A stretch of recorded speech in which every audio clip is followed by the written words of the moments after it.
If one asks about, is the temperature increasing or decreasing?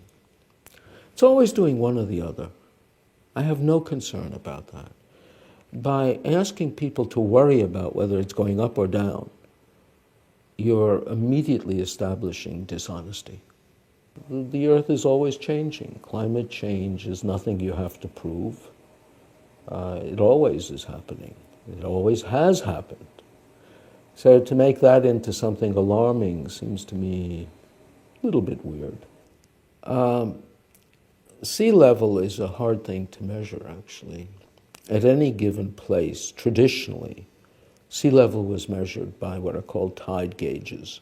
A stick in the water, basically. And two things change what a tide gauge shows: the land moving up and down, and the sea moving up and down. In most places, it's the land that is the biggest effect. So you don't have a good measure of sea level rise. On the other hand, for the last 30 years or so, we've had satellite measurements that are actually measuring sea level. It's very hard to relate these two measurements to each other. They were measuring different things. The general feeling is there is no evidence that it's different now than it has been for the last few thousand years. It's been slowly rising ever since the initial rapid rise after the deglaciation 12,000 years ago. The claim that we've suddenly seen a big change in that, given we've changed the instrumentation and given the error bars cover the difference, is not entirely fair. And to suggest that what's been going on for thousands of years is something we should suddenly be alarmed at also doesn't seem reasonable. When you hear a Ban Ki-moon saying life as we know it will cease if we don't do something, what is he referring to? I don't know. I mean, man is adaptable. People retire to the Sun Belt, not to the Northwest Territory of Canada. Although catastrophes certainly occur, they have many causes, of which global warming is one of the least. There are so many interesting questions in climate.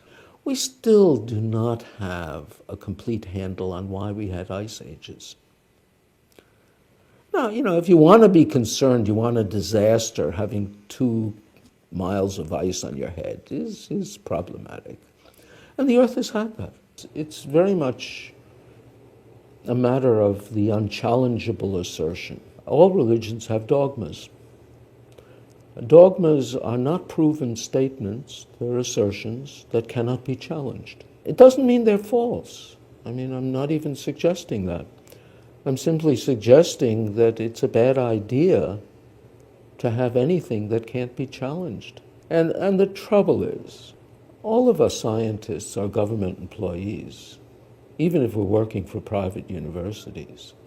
All research is supported by the government. So as such, we're very sensitive to what politicians say and believe. And that's a shortcoming.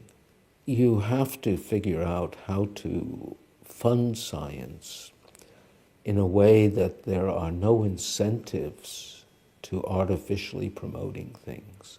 When you hear, for instance, a scientist saying the science is settled, that person has stepped out of the science. I think that registers with ordinary people. And whenever you see someone say, instead of answering arguments, how could so many people agree if it weren't true? It should be a red flag. My view is one has conflated the trivial, which is that temperature is changing, climate is changing, man plays some role. There's not much disagreement with predictions of disaster that are not connected clearly to warming or to our activities or to anything else, and leaving people with the thought that if the first part is true, the second part must be true. That is certainly not the case. And then to add insult to injury, to propose policies that would have nothing to do with any of it, but involve trillions of dollars and harm to many people, is, I think, crossing the line.